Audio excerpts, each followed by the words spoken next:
What's up, guys? It's Dwayne, back again for another video, back again for a reaction. And today is a great, wonderful, beautiful, amazing, incredible day because it's a Sweden day. Gothenburg travel guide.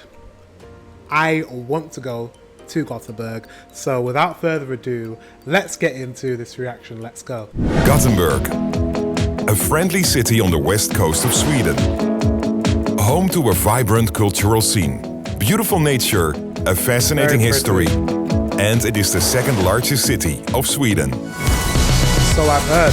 Hi, I am Martijn, your guide in Gothenburg. After watching this travel guide, you know a lot about this city to get the most out of your trip. From the best museums to a cool district and islands just outside the city center.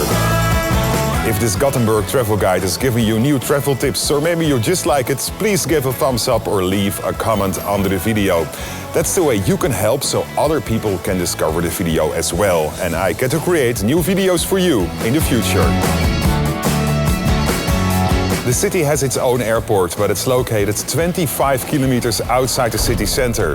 There is a That's interesting, right? Like, why in most cities the airport is always so far away from the actual city, or outside this? Well, I guess they need the space. I just answered my own question.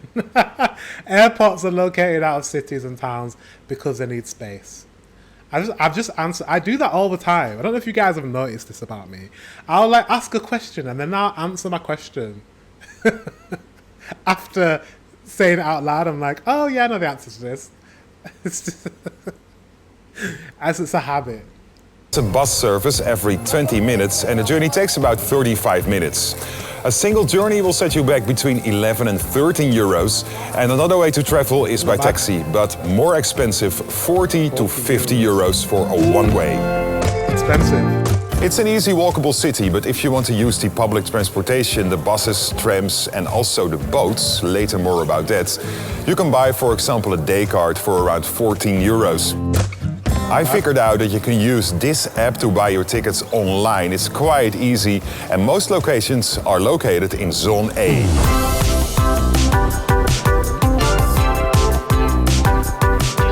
It looks like a very clean city.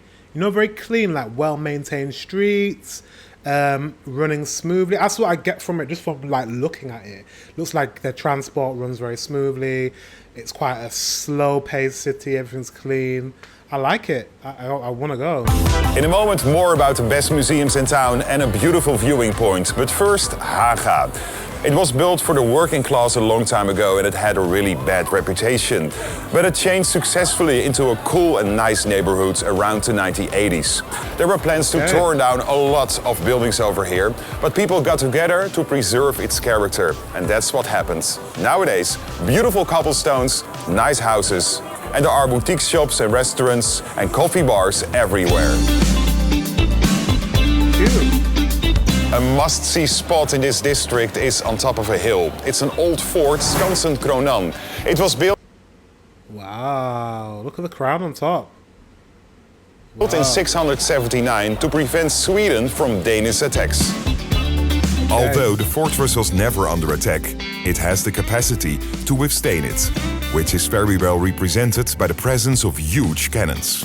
Skansen Kronan used to serve as a prison and a museum for military. And of course, there is a beautiful viewing point, and you can visit it completely free of charge.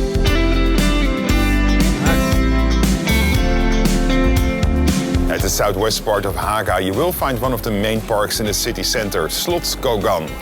137 hectares of greenery, including a zoo dating back to 1876. But most important, I really love parks. Like, green spaces and parks are so important, especially in cities. You need to have that fresh air, and I love a park. I used to just go walking in the park all the time. Like, I don't know, I just love the peace. Do you know what I mean? Just like the peace. When you're in a city and it's all busy and things are just moving. I love big cities. I actually do. Don't get me wrong. Even though I'm not from a huge city, I'm from a medium-sized city. But I really love the country, and I really love like open spaces.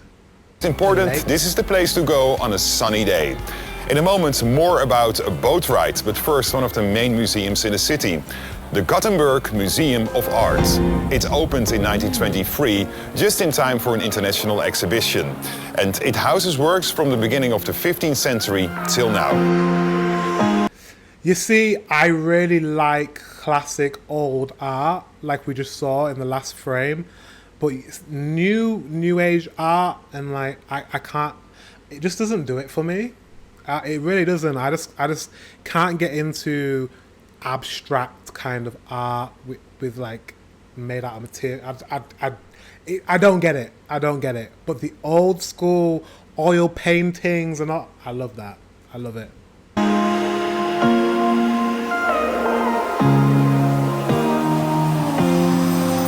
Including work by Van Gogh, Picasso, Chagall and many more. The museum is located next to the Götaplatz, which was inaugurated for the World Fair in 1923 and has become a signature view of Gothenburg. Architecture, culture and history all in one.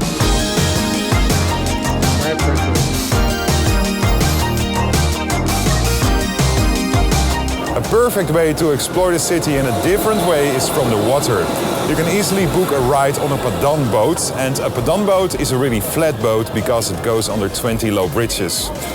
The ride is on a 17th century canal, and you also see a part of the harbor. Oh, I need to do that. I need to do that.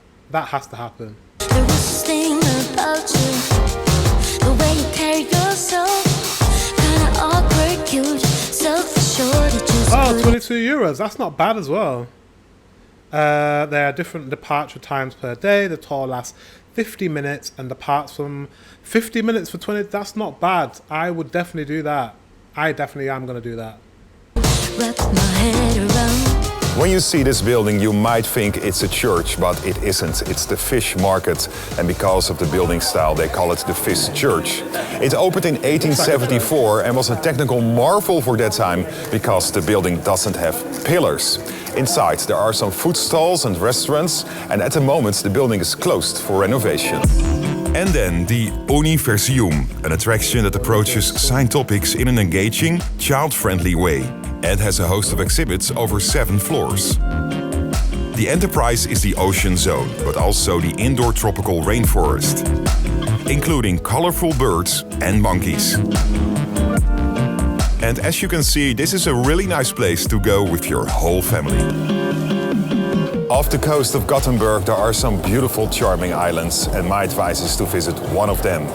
They are split up in the northern and southern islands, and today I visit one of them. That's one of the southern islands, and my ferry leaves from Saltholmen, and the ferry to the northern islands leaves from Lilla Farholmem. The southern islands are car-free. You can expect, for example, beautiful painted fishing villages, old shipping settlements, and of course, nature. And for example, when you buy a day card for public transportation within Zone A for 14 euros, you can also use it for the ferry. And hop and off between the islands. That's decent. I love that when you can use multiple, like a travel card for multiple places.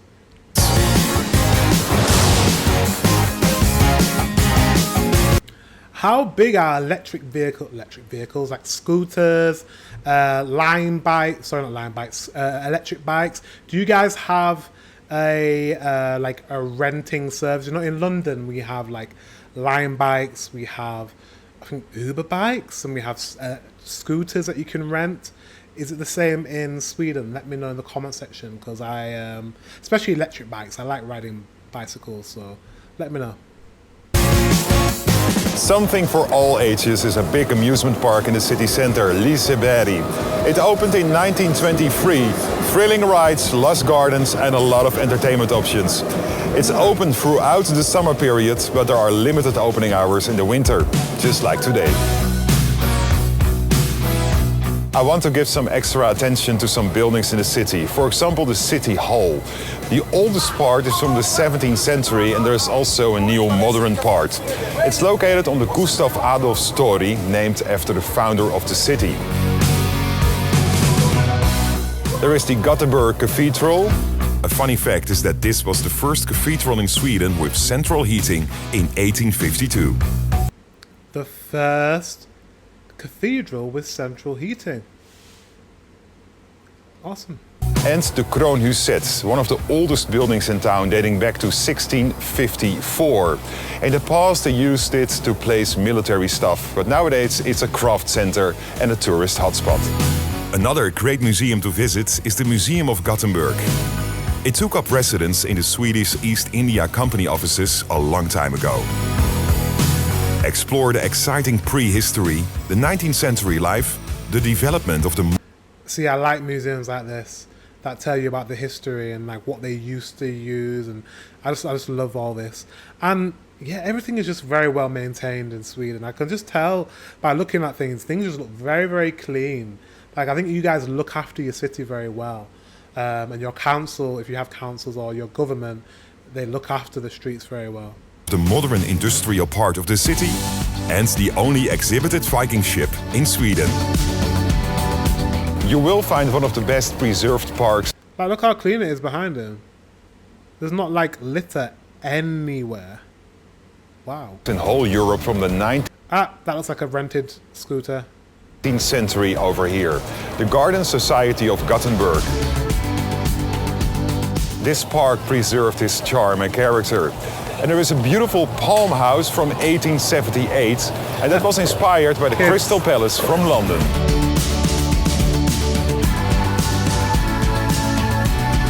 Another green spot in town is the Gothenburg Botanical Garden that covers 175 hectares. A world-class botanical garden with more than 16,000 different species of plants and flowers.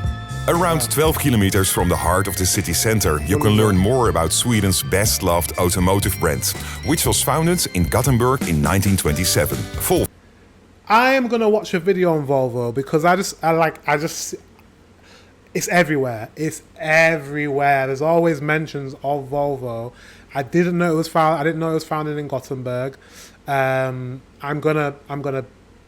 will find a video on it and I will start learning about Volvo because you guys love that car brand. Volvo. You will see almost every model the brand has ever produced, including vintage cars and trucks, as well as concept cars, which were never intended for sale. Okay. You already know the fish market or fish church, but there is another market in town dating back to 1888. More than 40 stalls inside, and it's mostly packed in the morning with locals looking for the best food. The best time for a visit? I think between May and August in the summer period. The average temperature is around 23 degrees Celsius, and of course the days are longer. The days are longer. I know you guys always say, come in the spring, come in the summer, it's the best time to come. But it's just like, I'm not getting all of Sweden, right? Warm weather, I can have warm weather anywhere else in the world, but I'm going to a cold climate, so I should like experience the cold climate. I should experience the short days, the dark days, the very dark days.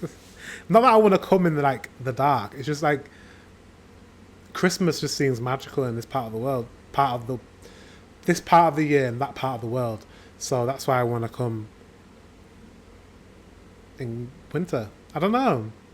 Please give a thumbs up, thank you so much when you like this Gothenburg travel guide.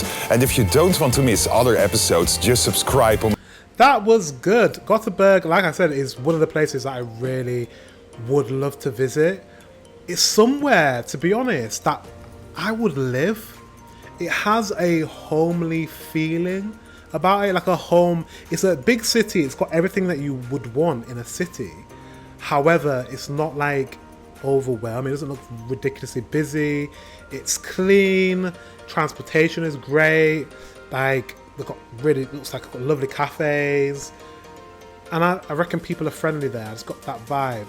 So it's definitely somewhere that I would live if I was going to move to Sweden. And I want to visit. And I know the fika there is probably bomb. I know the coffee is probably going to be amazing in Gothenburg. And their baked treats as well. This is where I am most looking forward to having a cinnamon bun, is in Gothenburg. So yeah, I will be visiting. Guys, thank you very much for watching, and also thank you very much to my Patreon member who suggested this. Not suggested, they actually put it in our folder.